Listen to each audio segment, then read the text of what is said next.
Om Sahana Vavatu Sahanau Bhunaktu Sahaviryam Karavavahai Tejasvinavadhitamastu ma vidvishavahai.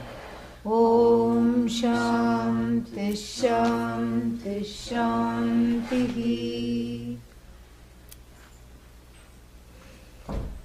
Om Bhadram Karnedhi Shriniyaama Devaha. Om Bhadram Karnedhi Shriniyaama Devaha. Bhadram Pashyema. Bhadram Pashyema. Akshabhiryajatraha. Akshabhiryajatraha. Yeah, swaras, at least make a little attempt. You should always look at the swaras. Otherwise, it will all come out flat. That's why we are practicing, so that in the course of learning this, we also learn the mantra. Yeah. Bhadram Pashyema. Bhadram Pashyema. Akshabhiryajatraha. Akshabhiryajatraha. Yajatraha. Yajatraha. Sthirairangai. Sthirairangai. Tushtuvagam sastanubhihi. Tushtuvahum sastanubihi. Vyashema. Vyashema. Devahitam. Devahitam. Yadayuhu. Yadayuhu. Swasti na indra. Swasti na indro. Vriddhashravaha.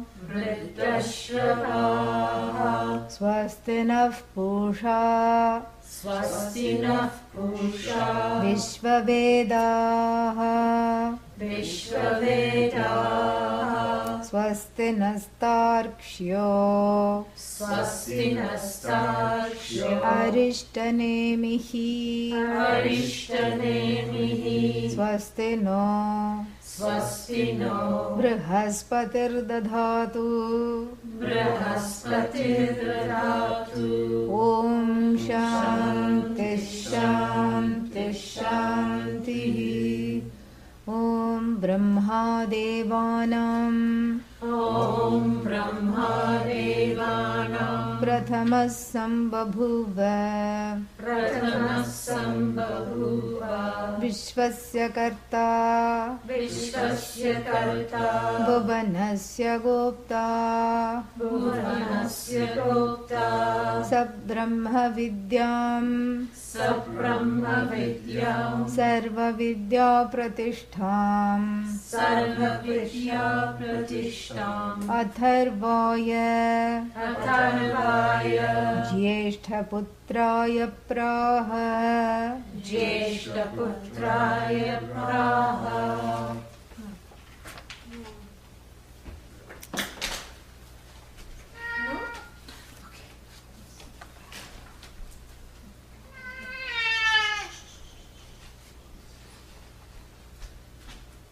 So, we have been looking at the introductory bhashya. What is its name in Sanskrit? I told you there will be a quiz. Huh?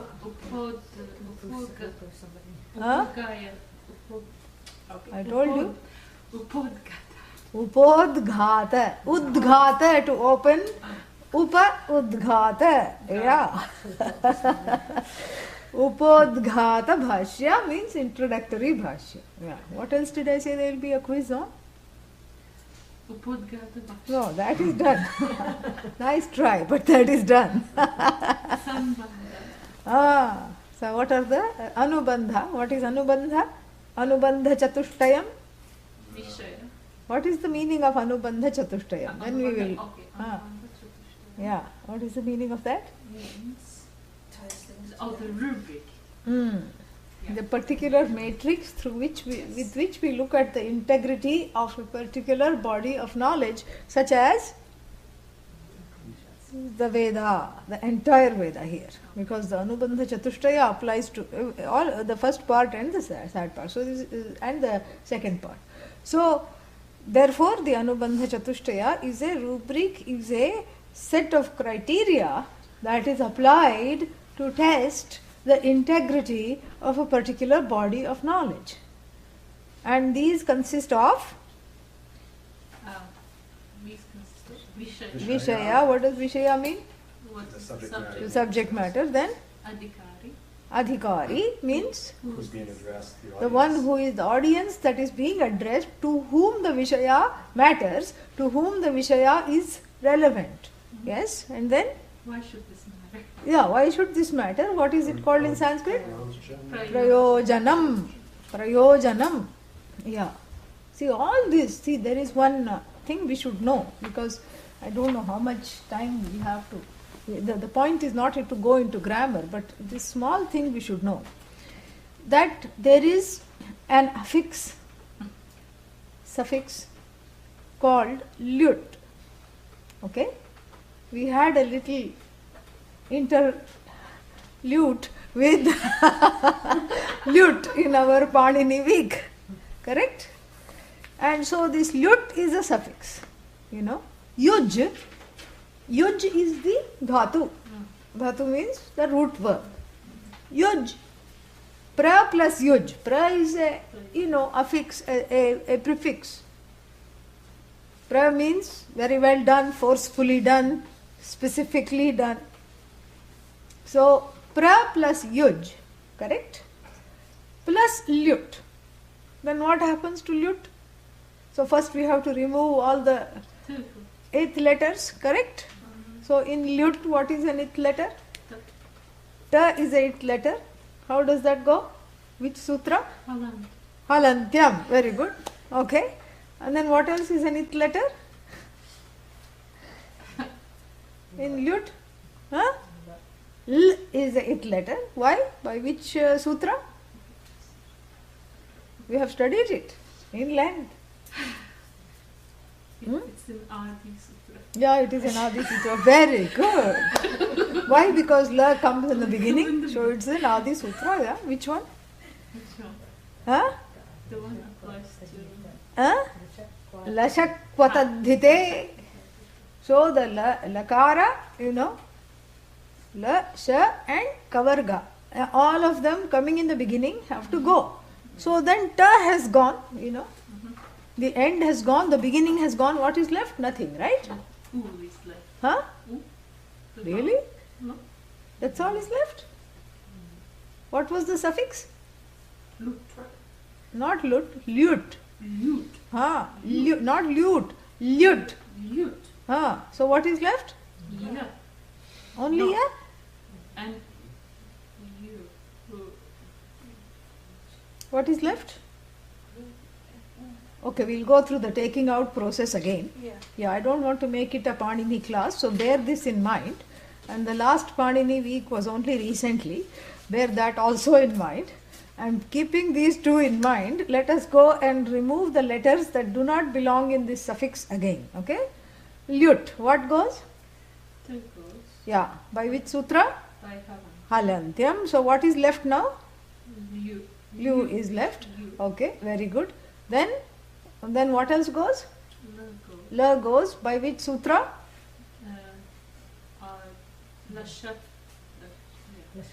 Lashak. Lashaku atadhite. Lashak vatadhite. Okay? And then what is left? Yeah. Okay, let's do this all over again. Okay? Okay. Yeah. You. What is the? Huh? You is left. Are you asking or telling? Telling. You is Okay. left. You is left? Are you sure? You don't want to go through this all over again? Yes. You want to go through this all over again? Yeah, let's do this all over again. That's what I thought. What is the suffix? You. Huh? You. No. Suffix, not prefix. Prefix is pra, correct. Suffix? Suffix is that which comes at the end. Lut. Okay? So what all goes? Let's lop off the end. See, the word lop off comes from lopa. Yeah. So, let's lop off the end. What goes? at the end? T goes, correct? Now what is left? Huh? You. No, let us pronounce the suffix correctly. You. Lyut. You. Yeah, L-Y-U-T. Lyut. Yeah, not lute, that is what you play. Yeah, lyut. Yeah, short O. Lyut. So what goes at the end? Ta goes. Never mind by which sutra anymore. And ta goes. So what is left now? Liu. You. Lyu. And then you also said something goes in the beginning. What goes in the beginning? Liu. L goes. And then what is left? Liu. Huh? You. You. I am left. Okay. Wonderful. I am still standing. You is left, correct? Yeah. Abba, this is a great achievement. So in the suffix lyut, so now we are looking at the word prayojanam. Pra plus yuj, pra is the prefix. We are not looking at the prefix at all. We are just noting that there is a prefix and moving on. Yuj plus lyut, correct? And in lyut, after lopping off everything, yuj plus You. you. Okay? Yeah.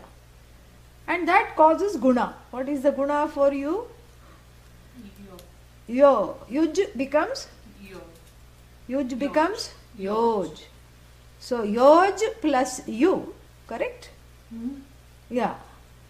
And the you by another sutra is converted into, is replaced by a suffix called anam.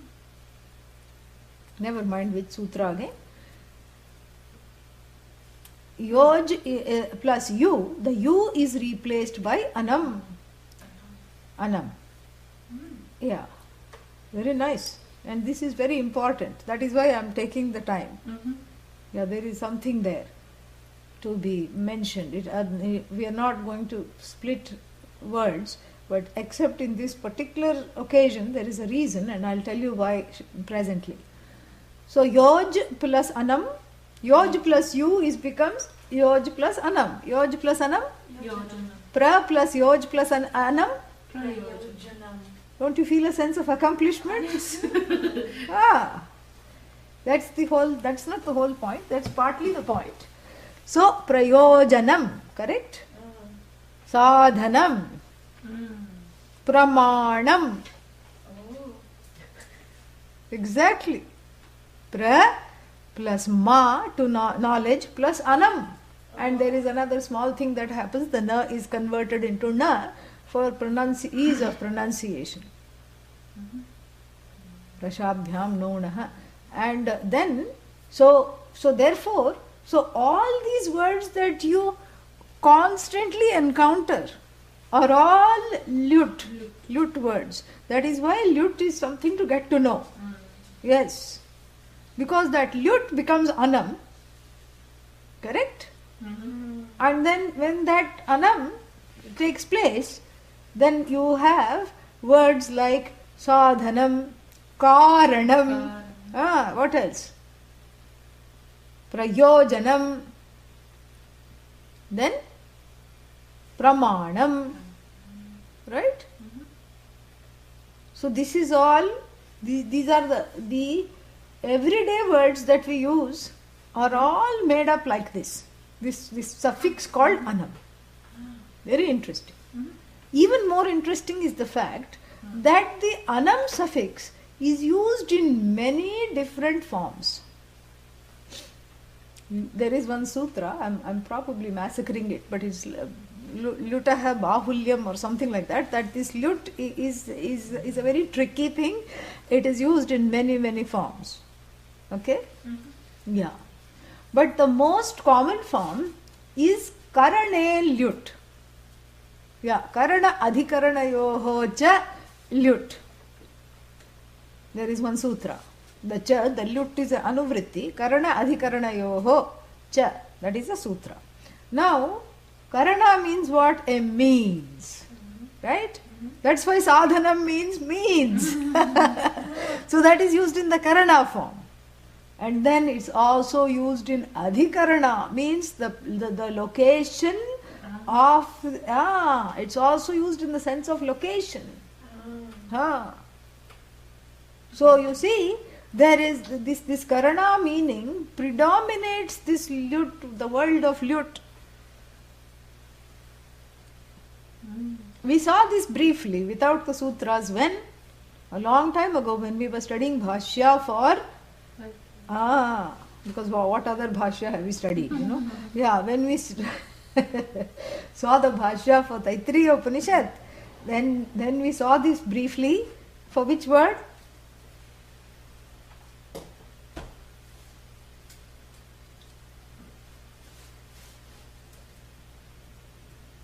Which word? Definition, I'll give you a clue. Definition of Brahman. What is the definition of? Yeah. Is Anam there in Satyam? Satyam Jnanam Anantam. Yeah, is Anam there? Lut is Anam. So? Jnanam. Jnanam. Jna plus Lut. Jnanam. And that, it's not the Karana. We have to see there. There it is bhave, means in the sense of an abstract noun which transcends the knower known. You see how tricky this lut is?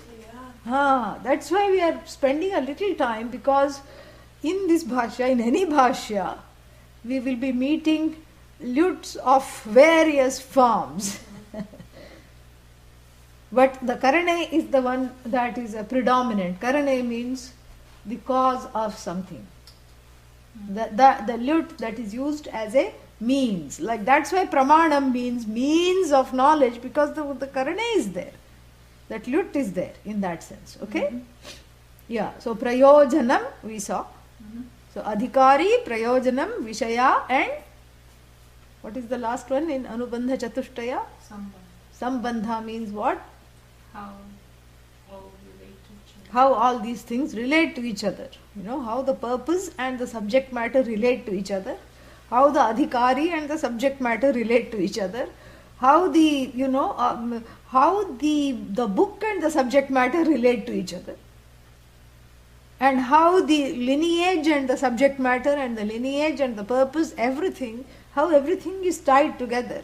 That is what is called sambandha. So this is Anubandha Chatushtayam. So this Anubandha Chatushtaya forms Adi Shankara's highlighted points of how he is going to how he is entering into the Upodghata Bhashya, because he is going to touch upon all these that we have already studied at length. Okay? Yeah. So continuing with the Bhashya now. Prayojanena tu विद्यायाः साध्य साधन लक्षण संबंधम् उत्तरत्र वक्ष्यति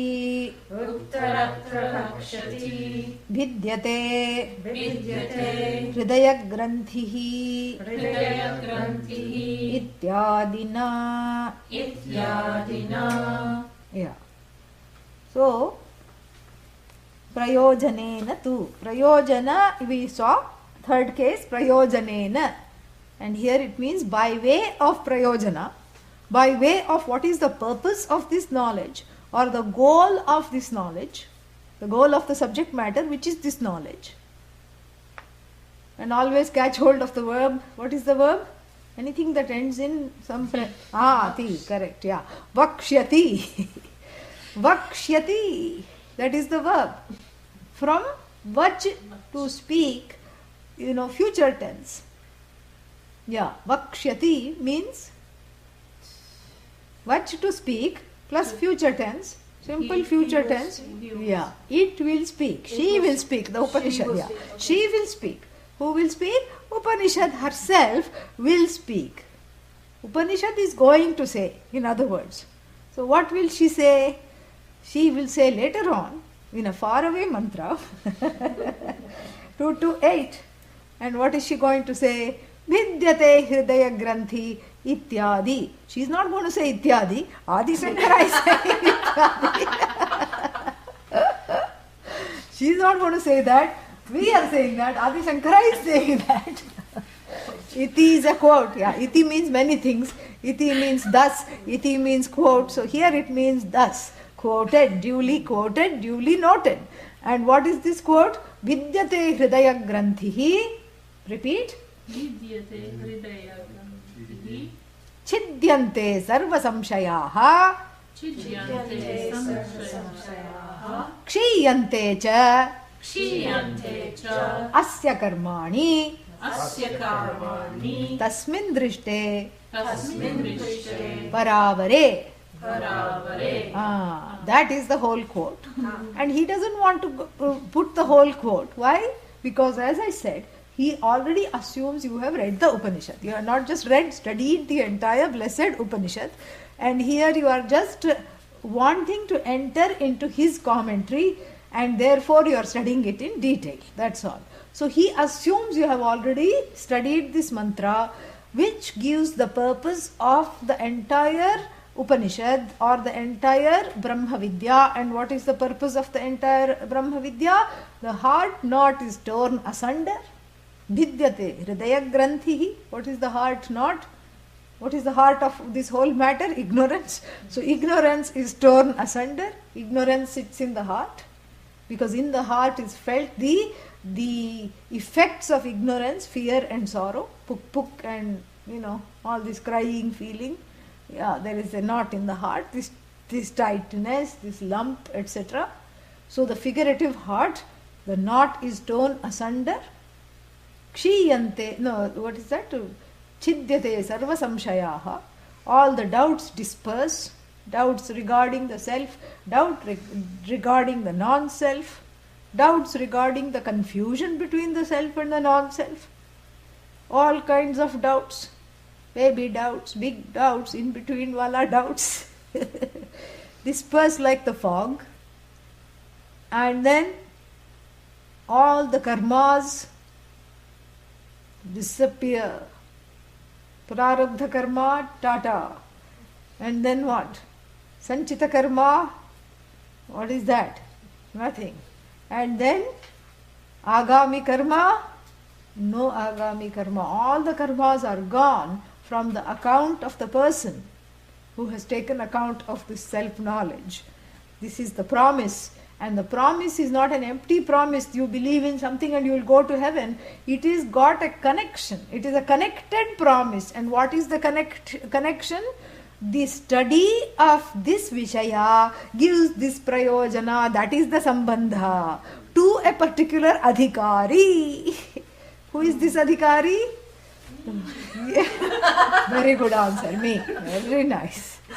Yes. But if we look at the Bhashya, it gives a clue to the Adhikari. Who is this Adhikari? The Adhikari in the Upanishad, who the Upanishad yesterday was putting on a little production. Remember? Yeah. Remember the production? What was the production? Brahmaji was sitting and teaching, and the person who Brahmaji was teaching was the Adhikari, and Brahmaji himself was a previous Adhikari who has now become the teacher, really speaking. And Brahmaji doesn't need to be an Adhikari because he is the Lord, but the other people who are studying with Brahmaji are Adhikaris. And what is this Adhikari? Why this Adhikari's list of Adhikaris are given? Because Brahmaji taught his son taught someone else, and that someone else caught hold of someone else and taught. Like this, the parampara is given. Remember yesterday's lecture? And the parampara is given to show that Mahadbhihi, by these great souls, Guruna ayasena labdha vidya, this knowledge was gained by great effort. They didn't get it just overnight. And this is given to show that there is hope for the rest of humankind. If such great sages got it after a lot of effort, and effort includes time, and that means that there is a way to be the Adhikari. How to become an Adhikari is also shown through Shama, Dama, Shraddha, etc. We saw that yesterday. Okay? Briefly, but we saw that. So here, so prayojanena tu vakshyati shrutihi. the Shruti has said, what has she said? That vidyayaha prayojanam, this use, this purpose of this vidya is what, and this vidya is characterized by something. What is it characterized by? Sadhya sadhana lakshanam. Whenever you hear the word lakshanam, you see the word, it means characterized by. Characterized by, defined by, described as. That's whenever lakshanam comes, that is what it is, unless you are discussing lakshana in particular. Yeah, even then that's what it is. So defined by, characterized by. So what is, what is characterized by? So what is prayojanam is characterized by, not vidyayaha. The prayojanam, the use of this or the goal of which vidya is characterized by sadhana and sadhya. So there is a sadhana. What is the sadhana? With the means. Yes, Studying. the means. What are the means? Studying with the teacher. Studying with the teacher. That is the means. And what is the sadhya? Removal of ignorance.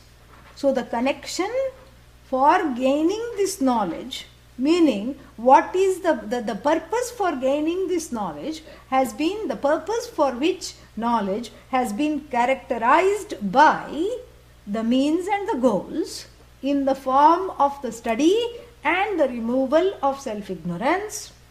He doesn't say that, we are unpacking what sadhana and sadhya is,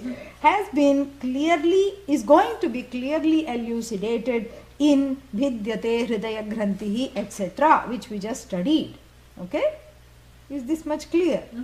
Yeah. Say yes even if you want to say no. Yeah. Yes. Okay, good.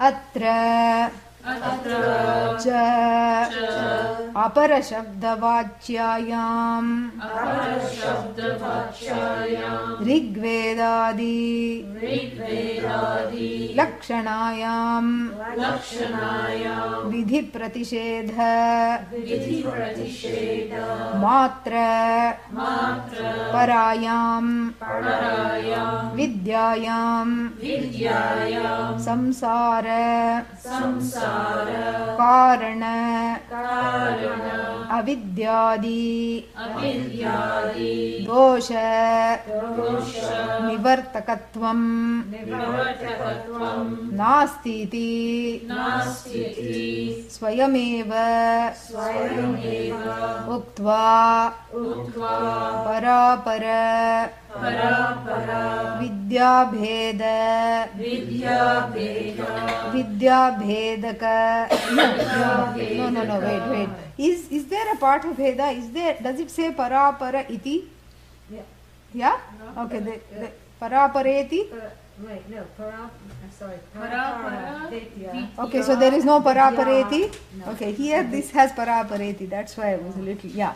So, Swayameva Uktva Swayameva Uktva Parapara Parapara Vidyabheda Vidyabheda Karanapurvakam Karanapurvakam Avidyayamantare Avidyayamantare Vartamanaha Vartamanaha Ityadina. Ityadina. Abba, that was a mouthful. Okay, now let's catch hold of the verb to even look at this, okay? Where is the verb? Does anything look like a verb?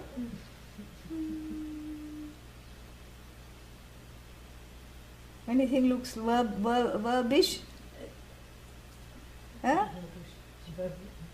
Not verbiage, verbish, verb-like. Huh?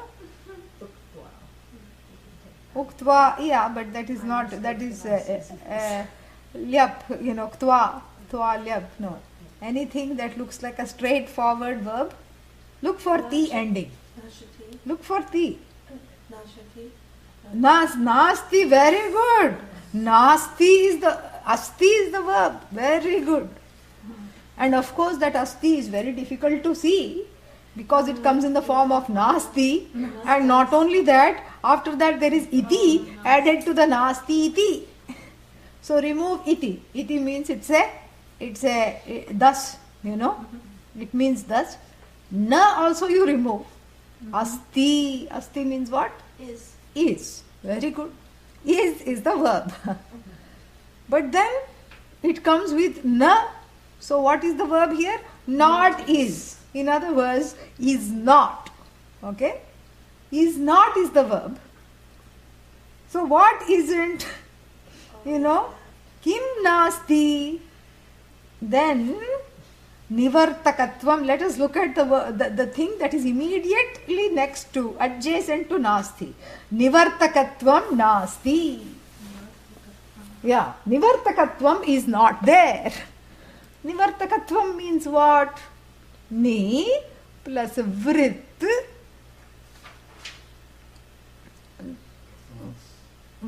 plus nivartaka plus null, another one, and plus tva, you can just write it down, we are not going to analyze it.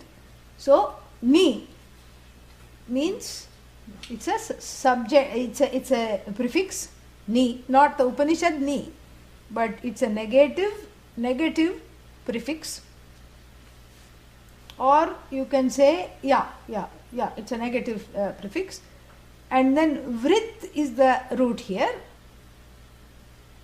and vrit is converted into an agent of vrit. Vrit means to vrit. How to define vrit? Vrit means to be, but here it means not to be because the ni comes.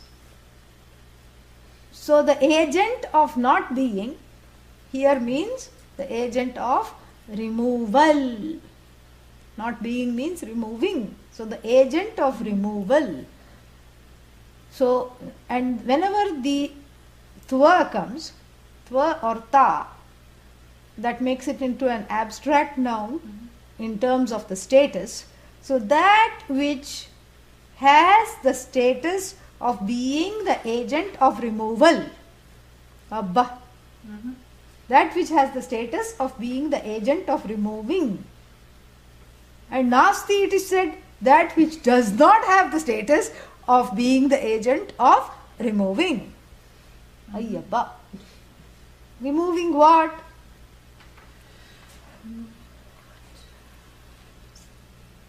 The doubts and fears. Yeah. So let us look at the words here. Samsara karanam. Removing the cause of samsara. And then what is that? What is the cause of samsara? Characterized by avidyadi dosha. So that which does, dosha is not what you eat for breakfast. That is not what we are talking about. So dosha means the fallacies, the faults of what? Avidya. Avidya means ignorance. That which does not have the status of being a remover of avidya. And I told you avidya always comes with friends and family. Like the Indian invitation card, right? You're cordially invited to bless the couple along with friends, family and your entire hometown. And so avidya is like that. It's like a prospective invitee in an Indian wedding. It brings friends, family and descendants. That is talked about by the word adi, avidyadi, because avidya doesn't come by itself. Adi means avidya is the beginning of which list of invitees. What is the list at the top of which avidya is? What is the rest of the list? Avidya and then kama and then karma and then karma phala, punarjanma and then punas samsara and then all this, the whole thing. In short, it is known, if you want to put it in elegant, eloquent Sanskrit, this is a phrase to really learn You can impress your friends at parties, and it is called avidya. Repeat. Avidya. Kama, Kama, karma, Karma, shrinkhala. Shrinkhala. Shrinkhala means that which never shrinks. The long chain. Na shrinkati iti shrinkhala. Keeps on going and going. Yeah. And it's one word. Avidya kama karma shrinkhala. Yes, this long chain that never shrinks, that keeps on going and going and going, which endlessly reproduces itself. Okay? Avidya kama karma shrinkhala. And so that is what is referred to by avidyadi. So avidyadi, samsara, and what is avidyadi? Avidyadi means the avidya is at the top of which list? Which happens to be the cause of samsara. Samsara karanam. Samsarasya karanam. In the form of avidyadi, which is a big fault, which is dosha, and whose fault cannot have, which does not have the power to remove the faults of samsara, characterized by avidya. And what is this thing that does not have the status of being the remover of samsara? Let us go further. Let us go all the way here. Vidyayam. Let us go next to samsara. So vidyayam means for this knowledge. For this knowledge that does not have the status of being the remover of the cause of samsara and its broods, of the cause of avidya and its broods, anyway, which you can take. Okay? Oh, I thought this knowledge has the remover. Knowledge should be removing all this. Now, this knowledge doesn't remove all this. So, which knowledge are we talking about? Which knowledge? Which knowledge are we talking about? First portion of the Veda. Very good. And how do we know? How do we know that we are talking of the first portion of the Veda? Because this knowledge, vidyayam, correct? Vidyayam, and means, in reference to this vidya, and then all the other yam you should see, because that qualifies this vidyayam, correct? Because in any language, the same gender, number, and the case endings have to qualify. So so the word vidyayam is qualified by which words? Let's see. Everything that ends in yam. Shayam, Lakshanayam, Parayam. Apara shabda vachyayam. One qualification, one definition of this vidya. And then read. Okay. Loudly read. Rig Vedadi Lakshana. Lakshana what? Lakshanayam. So there are two words which qualify this vidya, this useless vidya. This vidya which has nasti, which is not capable of having the status of being the remover of samsara and its broods, avidya and its descendants, which is the cause, which are really the cause of samsara. This vidya is qualified by two words. Three? What is the third one? Apara shabda vachyayam, rigvedadi lakshanayam, and then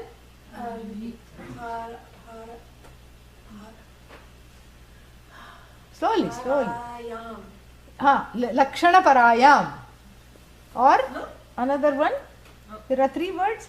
Vidhi. Third one. Vidhi pratishedha parayam. Very good. So third one. So it is characterized not by two but by three kinds of qualifications. This useless vidya is qualified by three adjectives, because all of them are in apposition to the word vidya. Correct? Because they all end in yam, yam, yam. And so, the first qualification is what? Apara Shabda Vachyayam. Vachyayam, known by the word apara. Apara means relative, not absolute, non-absolute. So, that which is qualified by the word apara, so that vidya which is qualified by the word apara is equal to apara vidya. So that vidya which is known as the relative vidya, not absolute. And then Rigvedadi Lakshanayam. And what is an example of this apara vidya?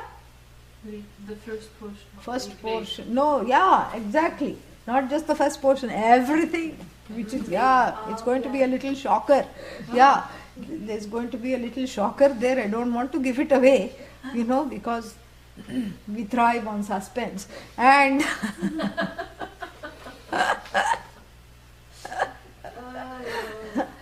so, that which is characterized by the word apara vidya, apara is qualifying the word vidya. And what is this apara vidya? Rigvedadi, Rigveda, apara vidya, oh my God, Yajurveda, apara vidya, oh my good God, and Yajurveda, Samaveda, and even this Veda that we are studying, which was our last hope to get out of samsara, is non-relative vidya.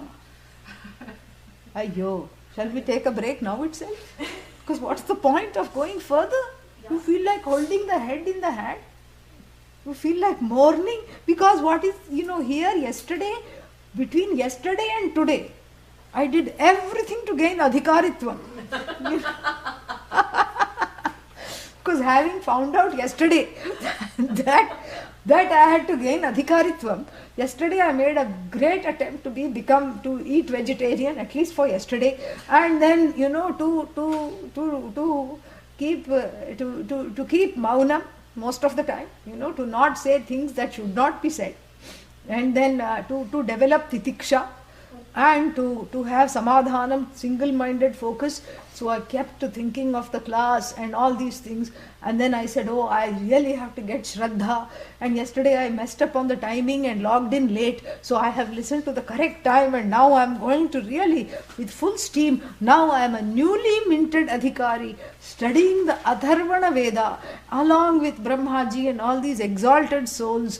I don't need to go to Brahmaloka, I have given up this, given up that, and come here. I didn't do the head ritual, but still, as good as, I just, mentally did it. Thought of how terrible it would be to have colds and everything.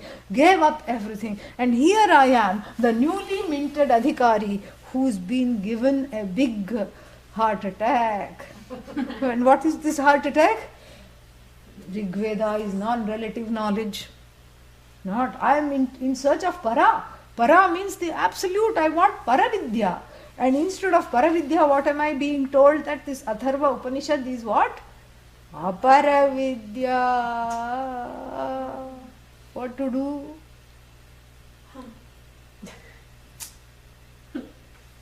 Keep reading. Agre spashtam bhavet. Keep reading. Agre spashtam bhavet. Maybe it will become clear later on. But here, we cannot leave this kind of a suspense. It's not fun. It's not good either, For the morale, I mean. The student morale has always to be buoyant and kept uplifted, That is the teacher's, unsigned up for job. Teacher's job is to teach. But then we pick up some other things, based on seeing the faces that are in front of us. That's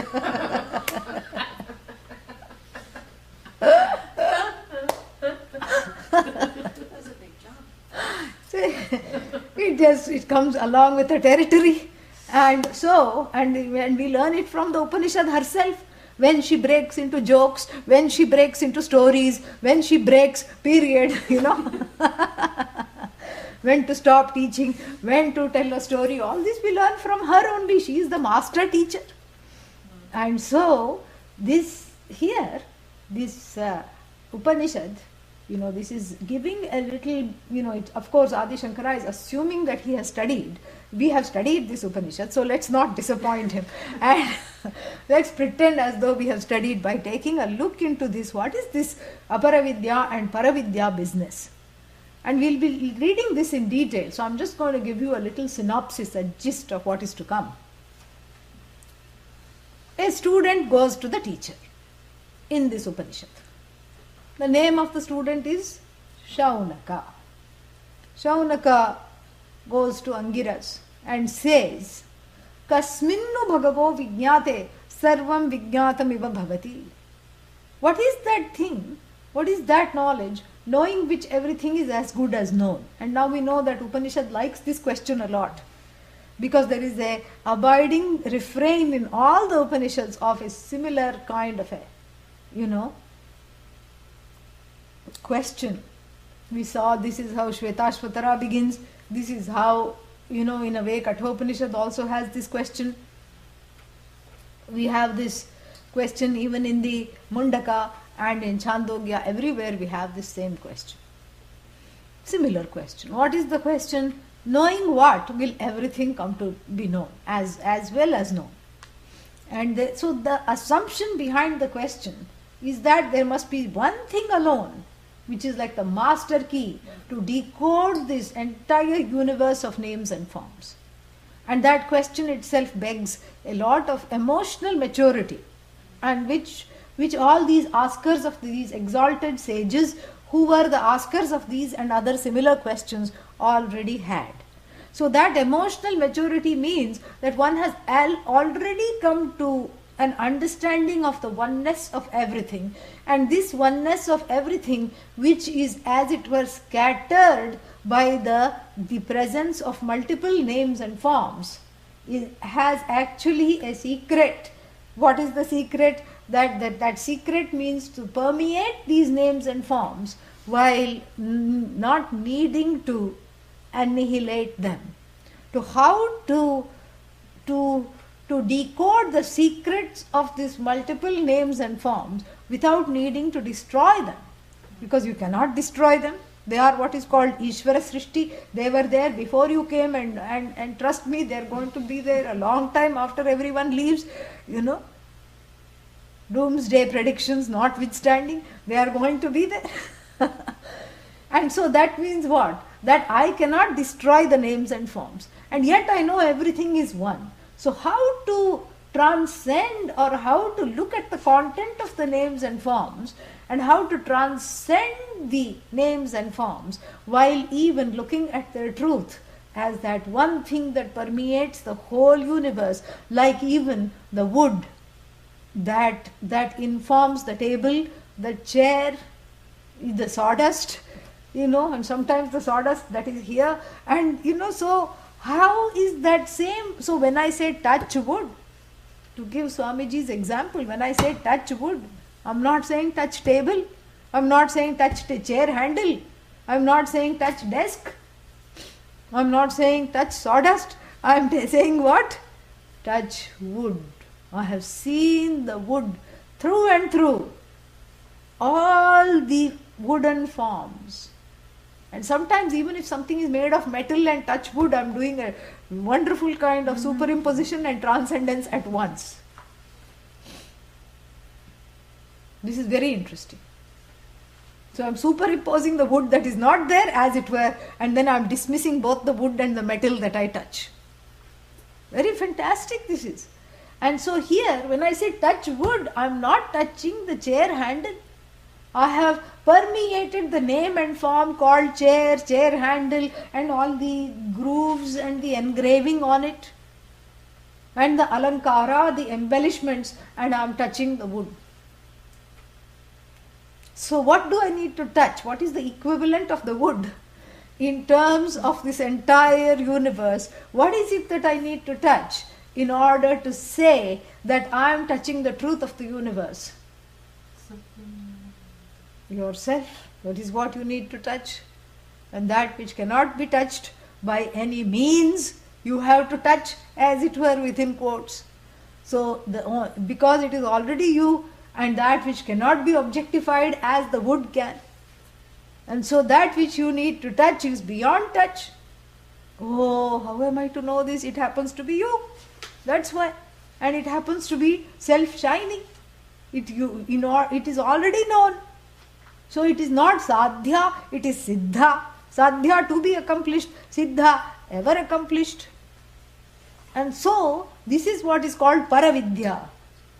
Quote unquote touching that, meaning knowing that, assimilating that I, which is the source of everything, which happens to be the self-shining I, the self-resplendent I, the self-evident I, the I to whom everything becomes evident, the I which is mercifully evident to itself. This I has to be known as the truth of all names and forms, and that process by which this knowledge takes place is called paravidya, which even transcends the words of the Upanishad. Even though the knowledge may be born of the hearing the words in a specific way deployed by the able teacher, by the mouth and the mind of the able teacher, it is not a knowledge that is put into words. Really speaking, it's beyond words, correct? What is this is one of the nice paradoxes of Vedanta. That which is communicated through words, whose truth happens to be beyond words. So what is communicated? Merely an indication.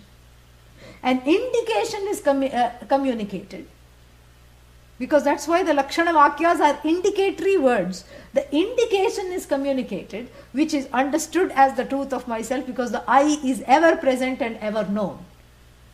It's known as an idiot. And when this nivartakam, I'm using the same word here, when this nivaranam takes place, when I am an idiot, that idiot is gone, what is left? Self-shining, glorious I, which happens to be the cause of the universe, is revealed. So that knowledge which removes the idiocy of all notions connected to the I is called paravidya alone. And that knowledge transcends the verbiage of the Upanishads. So it's not the words of the Upanishad that transform, but it is the words of the Upanishad who have the transformative power. So that power which transforms, and what is that power? If you really decode that power is not some kind of a mystical power, handed down by the teacher and who bops you with some feathers or whatever it is, on the head. That's not the kind of mystical power. It's in fact a very demystified power, and that power is the power generated through the words of the mental transformation in the mind of the student. That is what is called vritti. Vritti Vishesha Vakya. So the sentence does not produce the knowledge. Otherwise, anybody repeating Tattvamasi should be enlightened. If all I need to be enlightened is keep on saying Tattvamasi, I will very happily substitute Om Namah Shivaya with Tattvamasi, Tattvamasi, Tattvamasi, no problem. But the words don't produce the knowledge, correct? The words are just words. They come under what? Aparavidya, non-relative. Non-absolute, relative knowledge. But how is this quote-unquote relative knowledge, this whole world of words, get transformed into absolute? The words don't get transformed. What they indicate, which is what?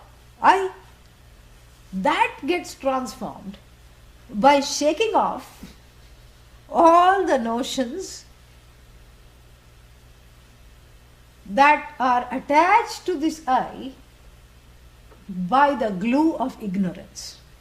So the ignorance loosens its hold when confronted by certain words, not only the words, not just the words, but as they are understood. So the meaning of the words as understood by the self, to whom these notions are attached by the quick fix, which is the name of an Indian glue, quick fix of ignorance. Fevicol of ignorance, that is the name of another glue. And then what happens? They are loosened by the understanding that takes place in the mind of the students caused by the words. So it's not the words that transform, it's the understanding of the words born in the mind of the student. And this understanding is called vritti jnanam. An understanding which takes the form of the understanding in any different understanding, it's the same form. Flower jnanam. Correct? Flower seen, flower known. Flower jnanam. So flower jnanam happens how?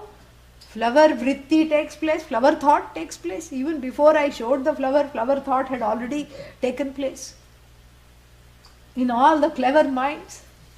Oh, yesterday she showed pink flower. Maybe still it is alive. Okay, so flower jnanam had already taken place. Flower vritti, not flower jnanam, flower vritti. So the mind gave birth to a flower thought, correct? And then what happened? And seeing this flower, there is a second part of the cognition called recognition of the flower, where the mind confirms that this indeed is the flower, this flower is that flower, or this flower is indeed this flower. So there is a certain, first there is a cognition and now there is a recognition. Correct? Yeah. So in every, in every cognition, there is this two-part process. In every cognition of every object, there is a two-part process. And this two-part process is important because first the mind gives rise to the object in the form of the thought, and then objectifying that object with the help of the karanas, the sense organs, then you see what? Then you see that this object is indeed the same as that object. If it is not, then some corrections take place and then the correct object is recognized.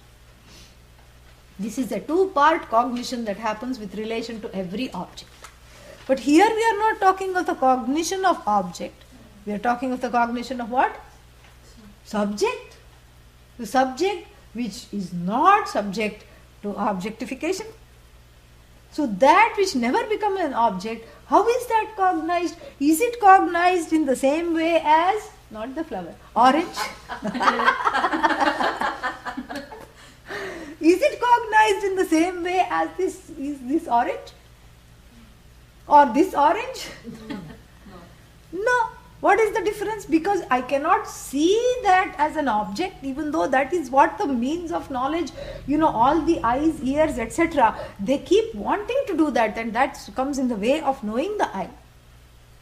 I don't know that as, I see that as myself, not in the same way as an object. I don't know myself as orange, correct? Even though one may be wearing orange, you don't say, I am orange. I am an orange. That kind of a thing is not there because the I is the subject which cannot be ever made into an object. So how does this I knowledge take place? How does the I cognition take place? The I cognition is actually the basis of every other cognition. The I cognition is spontaneously happening at all times. In sleep, in waking, in dream, in confusion, in enlightenment, I cognition is constant. Aham, aham, aham, aham, I am, I am, I am, I am, I am. Because that is a constant cognition, all other non-constant cognitions, discrete cognitions, depend upon the I cognition and ride along with the I cognition. That's why in every thought, there are two aspects of every thought. Like orange thought, orange vritti has orange that comes and goes, correct? And the I cognition, that is the truth of this vritti, which does not come and go. Without the I cognition, orange cognition cannot exist. Yes? Say yes. Yes. Yes. Did you understand this? Yes. Without I, there is no orange. Simple. It's not very difficult. Because I am, orange is. Because the eye has to be shining all the time in order to make other things shine, in order to bring other things to light. So the eye is the constant cognition, And it's the spontaneous cognition, meaning that it is not produced with the help of a means of knowledge. It's a spontaneous cognition, which is what we refer to by the words self-evident. The I is evident to itself, and self-effulgent, the I is known to itself. Self-evident, Sat, self-effulgent, Chit. Self-existent, Sat. So, this Sat-Chit in the form of I is an ever-flowing, as it were, canopy on which this mirage of the Jagat is produced. These impressions of the Jagat are produced. Like even the space sustains the city of clouds. Space itself attributeless, nameless, formless, really. But it accommodates, as it were, a city of clouds, and you can have so much fun on the plane. I do all the time. You can look out of the window and then see, oh, that looks like a teddy bear. Oh, and then suddenly in front of your eyes it changes. Now it looks like a monster. Huge one. Now it's coming to get me. And now there is another one. Oh, here is a water nymph. And then you can look at all the zodiac signs. And then you can say, oh, that's a castle literally in the air. And then, a cloud castle. Oh, there are 9 clouds in a row, and I suppose the 9th one is cloud 9. And then you can you can see angels playing harps, you can see devatas, you can see gods, goddesses, you can do whatever you want, correct? And that which holds this city of clouds is this Akasha, space, which has neither name nor form, which accommodates everything, which itself cannot be accommodated. Like even this I holds this whole Jagat of this whole world of names and forms. Because I exist, everything becomes evident to me, correct? And so therefore, the I cognition is not a product, is not a creation. The I cognition ever is, and it is the basis, the adhisthana for all other cognitions. All other cognitions depend on the I cognition. The I cognition depends on nothing. Yes, swatas siddha. Okay. So if this much is understood, and if we are able to appreciate this much, then I can go a little bit further, even though it's time for break. I can go a little bit further. And what is this little bit further? Little bit further is that when the Atma Jnanam, the knowledge of the self, is given from the teacher, given by the teacher to the student by deploying the words of the Upanishad, when this knowledge is given, what is it that is produced? Because the I is not a product, correct? I is not a product. What is produced? Nothing is produced. Then I don't need the knowledge. No, don't be so quick to conclude. I know you want to go on break, but don't be so quick to conclude this. So when this so-called knowledge doesn't produce an I cognition, I cognition is ever there. In fact, the I cognition is riding. That is why the knowledge of the Upanishad even works, because there is already the canopy, the canvas of the I cognition is there. So if nothing is produced, maybe something is destroyed. That perhaps we can entertain. So the knowledge of the self doesn't produce the I. Oh, so it destroys the I. Oh, I don't want it. No. What does it destroy? Not I. Yes. It destroys. It's a very unique knowledge, the deployment of which doesn't produce the cognition of the I, which is already there, but destroys the misery associated with not I. Fantastic. This is so ingenious. So basically, it is what? It is not a pravartakam knowledge. It is not a knowledge that produces or makes you do something. It is not a knowledge that does anything. What does it do? Nivartakam. I am using same Adi Shankara's one word we are, stuck on in a nice way. And this is a nivartakam. So the knowledge is actually, a scrubby, a agent of removal. Like even the tarnish of the silver, copper. We have this silver polish called silvo. Yes, and then especially in tropical climate, you buy the silver, put it home in a nice little showcase area, and then what happens? It looks like pewter. After a few weeks, doesn't look like silver at all. You have to really use some other pramana to say it is silver. You cannot say it is silver at all. And so what is it? Pewter. Then you say, no. You see the other side which was protected from the elements a little bit, and there is a little sliver of silver shining from the other side.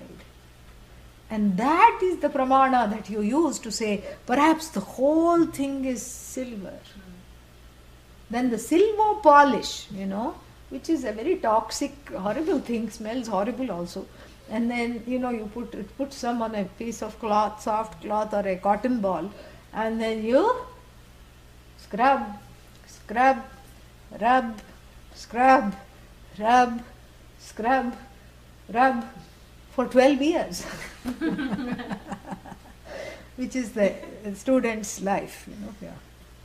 12 years you're supposed to study intensely this knowledge before one can be unleashed out to the world.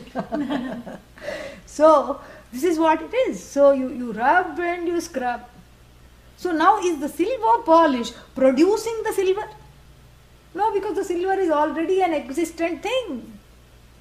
What is it doing? It is removing non-silver in the form of dust, debris, raga, dvesha, orientations, and wrong conclusions. So non-silver, the dust is non-silver, debris is non-silver, tarnish is non-silver. And if something has fallen on it, coffee, tea stains, non-silver. So silver doesn't produce silver. Silver removes non-silver. Correct? Mm-hmm. So too this jiva who submits himself, herself to this knowledge, Atma Jnanam, has a faint idea, perhaps I am all shining, because encounters a little sliver of happiness like even that silver pot. Encounters it and says, perhaps this is not connected to the happy hour. This happiness is myself. It is beyond time, it is beyond space. In sleep it is unmitigated by names and forms, and it is there. And in happy times where I am not desiring anything, again it is unmitigated by any kind of conditions. And so perhaps the whole of me is nothing but this shining blob of happiness. Blob also has shape, it cannot be used, but anyhow, perhaps I am this shining bundle of happiness. So this is there is already a vikalpa, am I happy or am I not? That is what brings the person to the knowledge. And then instead of silvo we have Upanishado. Upanishado rubs and scrubs. Does it produce happiness? No. It produces ananda? No. It takes away non-ananda. I am an idiot. Rub, scrub, rub, scrub, rub, scrub, rub, scrub. I am useless. Rub, scrub. And then I am this, I am that. Rub, scrub, rub, scrub. And then the shine is not produced.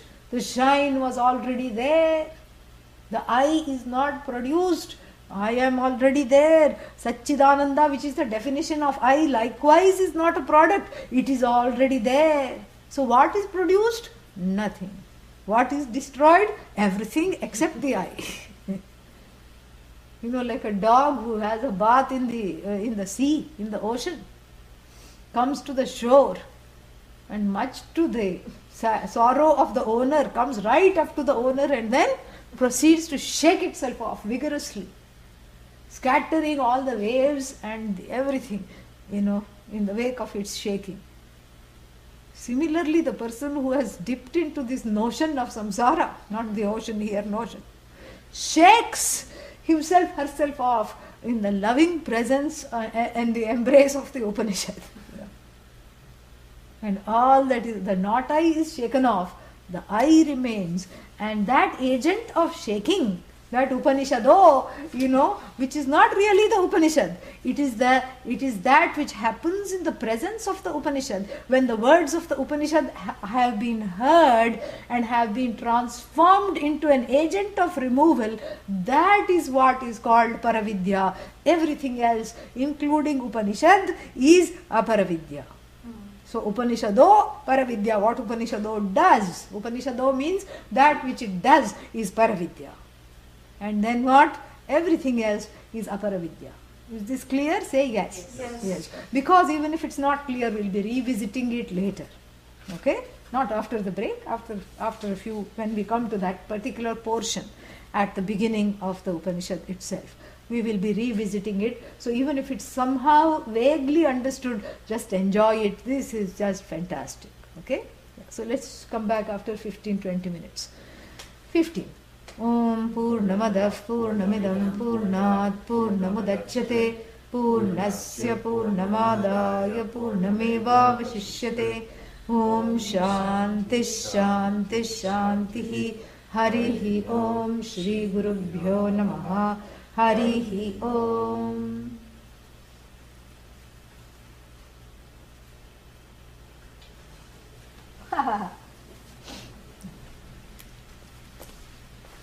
Swamiji, I have a question. Sure.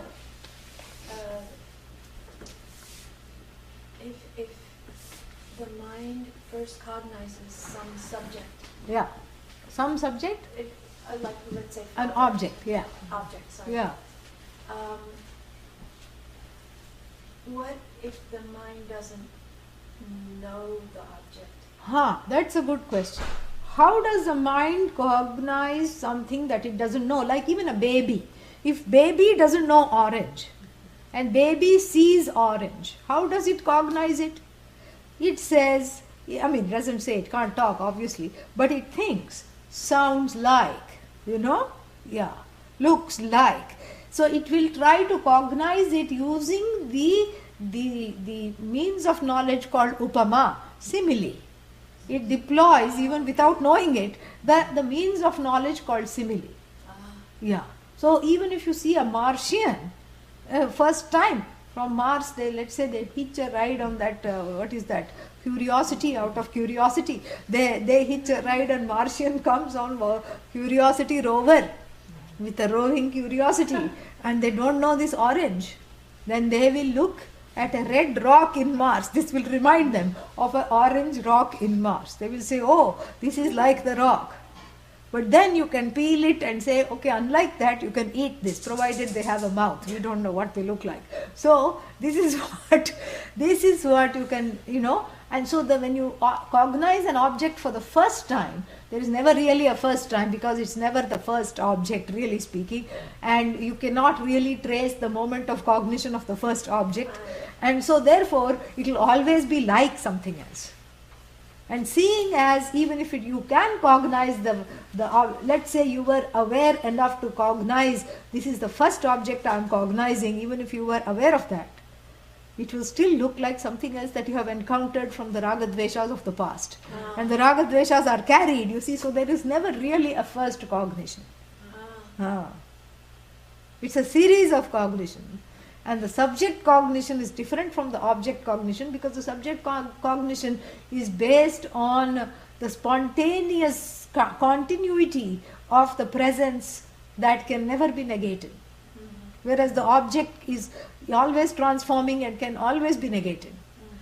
Yeah. So the non-negatable I recognizes its nature in the presence of which words. So you see, the mind does not produce this knowledge at all. The mind is just a witness to this knowledge. In other words, I have said this many times, it's the knowledge that happens in the mind, whereas the knowledge of the subject happens in the mind, whereas the knowledge of objects happens by the mind. This we have to understand. Yeah.